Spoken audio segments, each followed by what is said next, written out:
BB ન્યૂઝમાં આપનું સ્વાગત છે। હું છું અજીઝ ઝુપેલવાલા। સમાચારમાં વાત કરીએ તો વડોદરા શહેરના માંડવીથી પાનીગેટ રોડના હીરા મસ્જિદ સામે આવેલ જિંગલ લાઇનિંગ વર્ક્સ નામની દુકાનમાં અચાનક આગ લાગી આવતા અફડાતફડીનો માહોલ સર્જાયો હતો। જોતજોતામાં લોકટોળા ઉમટી પડ્યા હતા, સાથે ટ્રાફિક જામના દ્રશ્ય સર્જાયા હતા। દુકાનના માલિક રેક્ઝિનના સીટ કવરની દુકાન ચલાવે છે।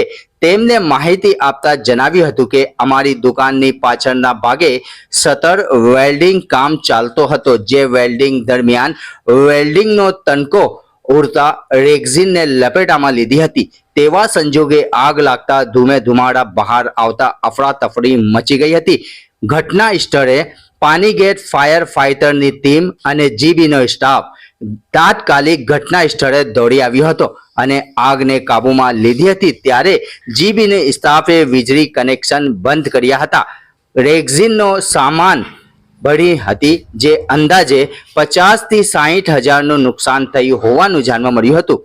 સદનસીબે કોઈ જાનહાનિ ન થઈ હોવાનું જાણવા મળ્યું હતું, જે દ્રશ્ય અમારા કેમેરામાં કેદ થયા હતા।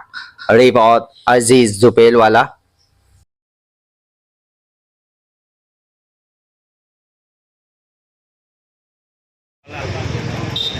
चले जाओ। हाँ भैया सड़क का है गुरुवार में के अंदर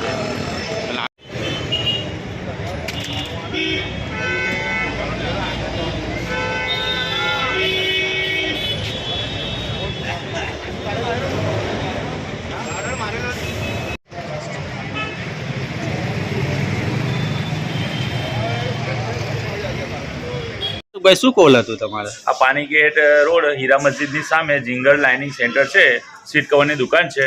એમાં પાછળના ભાગે જે દરવાજો છે ત્યાં આગળ શટલનું કામગીરી ચાલતી હતી વેલ્ડિંગની, એમાંથી કંઈ તણકો ઉડીને કંઈક એમના રેક્ઝિનમાં ફોર્મ મટીરિયલમાં લાગેલો હતો, એના કારણે આગ લાગેલી હતી। સાહેબ કોઈ જાનહાનિ કે એવું નુકસાન નથી? કેટલું નુકસાન થયું છે?